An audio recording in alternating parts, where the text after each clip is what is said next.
इस समय वेस्ट पटेल नगर के पास होली चौक पर हूँ, पंजाबी बस्ती बलजीत नगर, जहाँ पर आप देखेंगे कि यहाँ के विधायक रहे राजकुमार आनंद जी। विगत 9 अक्टूबर को उन्होंने इस रोड का नारियल फोड़ का जो है उद्घाटन किया था और उन्होंने कहा था कि आज से ही ये रोड बनना चालू हो जाएगा। 9 अक्टूबर से लेकर यहाँ पर हर देश के लोग यहाँ पर रहते हैं, दिल्ली में काम करने के लिए आते हैं। आप इस रोड की दुर्दशा देखेंगे तो आपको लगेगा कि मैं दिल्ली के सेंटर इलाके में रहता हूं, जहां पर आवागमन लाखों की संख्या में होती है और यहाँ पर स्कूली बच्चे जो सुबह शाम दोपहर बेचारे स्कूल जाते हैं और उनके वस्त्र यहाँ पर खराब होते हैं। मैं आगे आपको दिखाऊंगा कि किस तरह की दयनीय स्थिति पंजाबी बस्ती बलजीत नगर के लोगों को यहाँ झेलनी पड़ती है। उन्होंने अपने इंटरव्यू में हमारे ही चैनल के माध्यम से राजकुमार आनंद ने कहा था कि हम 10 अक्टूबर से इस रोड का नवीकरण करेंगे और 15 दिन के अंदर आपको इस सड़क को जनता के लिए हैंड ओवर कर देंगे। लेकिन आज 3 महीने बीत जाने के बाद भी इस रोड का सौंदर्यीकरण नहीं हुआ है।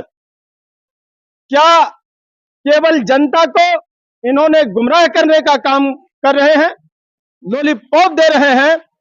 यहाँ पे अन्य अन्य प्रांतों से रहने वाले, तीज त्योहार मनाने वाले, होली चली गई, आज ये छठ का पर्व है, जहां पर छठ व्रती पैदल चलकर अपने छठ घाटों को पहुंचते हैं। लेकिन किस तरह से इसी सूखे सड़क में वो जाएंगे? माननीय केजरीवाल जी, आपने 2014 से लेकर 2023 तक केवल जनता को गुमराह करने का काम किया है और जनता 2024 में आपको ये दिखाएगी कि आपका काम बोलता है या आपका 420। मैं दिल्ली के पटेल नगर क्षेत्र में हूं और ये एरिया लगता है पंजाबी बस्ती बलजीत नगर, गायत्री कॉलोनी। आपको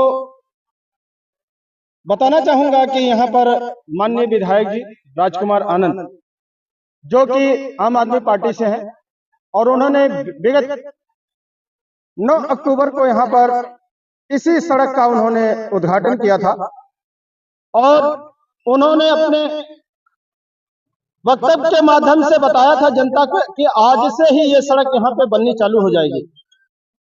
लेकिन यहाँ के क्षेत्रवासियों को कितनी जिल्लतें झेलनी पड़ रही हैं आप देख सकते हैं। यहाँ पर कि विगत 1 महीना बीत जाने के बाद यहाँ पर एक भी काम शुरू नहीं हुआ है और यहाँ पर आने जाने वाले लाखों लोग यहाँ पर डेली यहाँ से निकलते अपने रोजी रोजगार के लिए। आपको जानकर बड़ी हैरानी होगी कि माननीय राजकुमार आनंद जी ने इसी सड़क का बजट के लिए 2 बार इन्होंने टेंडर पास करवाया है। एक तो इन्होंने कलिंगा चौक से लेकर नेपाली मंदिर तक का बजट पहले फंड में इन्होंने दिया था और दूसरे फंड में राजस्थानी कॉलोनी से लेकर होली चौक तक का।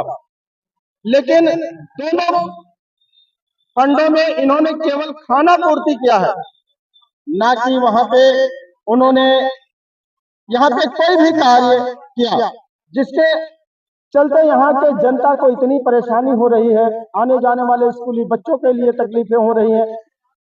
रोजमर्रा की जिंदगी में जो रोजी रोटी कमाने के लिए निकलते हैं, अपने अपने आप पैसों के लिए जाते हैं, लेकिन आपको मैं बता देना चाहूं कि यहाँ पे कोई 4 व्हीलर वाला आसानी से नहीं निकल पाता, ना ही 2 व्हीलर वाला निकल पाता है। 2 व्हीलर वाले की यहाँ पे कपड़े इसी कीचड़ में खराब हो जाते हैं, बेचारा अपने ऑफिस तक जाता है, अपने फैक्ट्रियों के लिए जाता है। लेकिन आज 1 महीना बीत जाने के बाद भी माननीय राजकुमार आनंद जी के द्वारा 3 महीने बीत जाने के बाद भी इस सड़क का न कहीं काम शुरू हो और ना ही कोई भी प्रोजेक्ट इनका धरातल पे दिखाई दे रहा है। केवल वीडियो के माध्यम से जनता को ठगने का काम माननीय विधायक जी के द्वारा किया जा रहा है। दिल्ली सरकार अपने विधायक, अपने एनसीडी चेयरमैनों को कहती है कि क्षेत्र में बड़ी ही सतर्कता से वो काम कर रहे हैं, लेकिन धरातल पर एक भी काम इनका दिखाई नहीं दे रहा है। मैं माननीय मुख्यमंत्री जी से आग्रह करना चाहूंगा कि एक बार अपने अपने क्षेत्रों में जो वरिष्ठ पदाधिकारी हैं उनको भेजकर इस चीज की मुआयना करा लेनी चाहिए, तब जाके जनता के बीच में आपको भाषण देना चाहिए। क्यों कि आपके विधायक, आपके निगम पार्षद क्षेत्र में काम नहीं कर रहे हैं। जनता बहुत दुखी है और आने वाले 2024 में इसी तरह का अगर आप खेल खेलते रहे जनता के बीच में, तो आपको वही पटकनी खानी पड़ेगी जैसे आज कांग्रेसियों का हुआ है। तो माननीय मुख्यमंत्री जी, मैं अपने वीडियो के माध्यम से आपको ये बता देना चाहूंगा कि आपके विधायक, आपके निगम पार्षद क्षेत्र में काम नहीं कर रहे हैं। हमारा मकसद ये नहीं है किसी के ठेस पहुंचाने का, लेकिन ये बेबसी में हम लोग ये वीडियो आज शूट कर रहे हैं कि विगत 3 महीने हो जाने के बाद भी इस सड़क का सौंदर्यीकरण या इसका डेवलपमेंट का कार्य आज तक नहीं हुआ है।